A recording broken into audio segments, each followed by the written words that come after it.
ke 2014. Tahun 2019, angka kekerasan terhadap perempuan dan anak di Aceh berjumlah 1.067 kasus. Pada tahun 2020 dan 2021, angka tersebut alami penurunan 902 kasus dan 924 kasus. Namun tahun 2022, angka kekerasan terhadap perempuan dan anak kembali naik di angka 1.029 kasus dan tahun 2023 mencapai 1.098 kasus. Berdasarkan data dari Dinas Pemberdayaan Perempuan dan Perlindungan Anak. Terus meningkatnya angka kekerasan terhadap perempuan dan anak di Aceh terdapat beberapa faktor seperti rendahnya pendidikan, kurangnya pengetahuan, dan keterampilan menghindari kekerasan seksual dan lain sebagainya. Kepala Dinas Pemberdayaan Perempuan dan Perlindungan Anak, Mutia Juliana mengatakan, selain kurangnya pengetahuan dan pendidikan, kekerasan terhadap perempuan dan anak biasanya sering terjadi dengan orang terdekat. Dari 1098 itu, setiap satu orangnya bisa menerima 2 atau 3 bentuk kekerasan yang terjadi pada dirinya. Ini yang tadi saya sampaikan bahwa angka bentuk kekerasannya justru akan lebih banyak daripada kasus itu sendiri. Kalau untuk perempuan di KDRT yang sudah pasti diikuti kekerasan seksual, dan di anak justru kekerasan seksual yang lebih banyak dibandingkan kekerasan fisik ataupun psikisnya. Secara angka memang benar itu di Kota Banda Aceh, Aceh Utara, ada Benar Meriah, ada Aceh Tamiang dan Aceh Besar. Tapi di satu sisi kita apresiasi juga kemauan korban, keinginan masyarakat untuk bisa melaporkan sudah memiliki keberanian.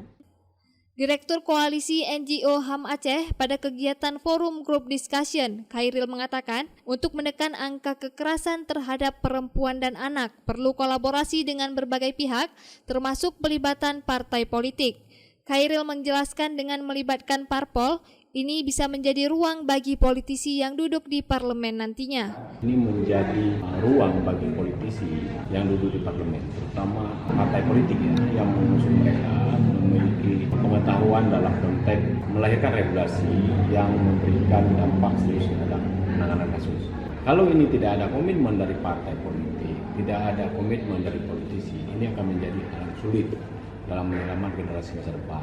Dan nanti kita akan meminta komitmen mereka dan tangani integritas atau kontrak politik untuk menjadi pegangan dalam kerja-kerja advokasi di tingkat parlemen.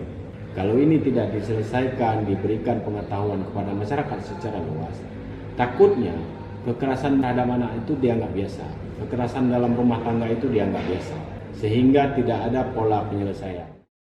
Sementara itu, juru bicara Partai Aceh, Nur Zahri, yang ikut terlibat dalam kegiatan Forum Group Discussion tersebut berpendapat, kegiatan yang melibatkan parpol ini sangat baik. Selain untuk menambah pengetahuan, para politisi juga bisa melihat sejauh mana sudah penerapan terkait penanganan kasus kekerasan terhadap perempuan dan anak. Kita juga kaget dan lihat ternyata selama ini kekerasan terhadap perempuan dan anak malah makin meningkat. Satu sisi kami para politisi tentunya sudah melakukan banyak upaya memberikan anggaran yang cukup, membuat lembaga-lembaga yang memang concern terhadap permasalahan perempuan dan anak. Kita membuat regulasi sampai hari ini Dinas Pemberdayaan Perempuan dan Anak ini masih dipertahankan. Sudah dibubarkan berarti nggak masuk prioritas. Walaupun dari sisi anggaran tidak sebanyak persoalan lain karena anggaran pasti menuju pada skala prioritas tadi. Kalau kita putuskan bahwa permasalahan kekerasan terhadap perempuan dan anak ini lebih penting daripada kemiskinan, maka anggarannya pasti lebih banyak ke Dinas Perempuan dan Anak. Tapi selama masih ada hal-hal lain yang dianggap lebih penting lagi, misalkan masalah kemiskinan, tentunya anggaran pengentasan kemiskinan itu banyak. Perlu diskusi dan telahan lebih mendalam setingkat mana prioritasnya. Karena kadang-kadang persoalannya bukan masalah anggaran, bukan masalah menjadi prioritas atau tidak sebuah masalah, tetapi belum berjalannya aturan yang sudah ada atau belum maksimalnya anggaran yang sudah ada.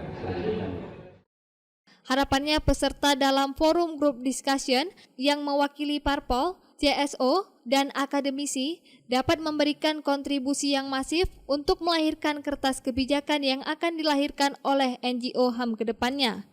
Dari Banda Aceh, Lala Nurmala melaporkan untuk Puja TV Aceh.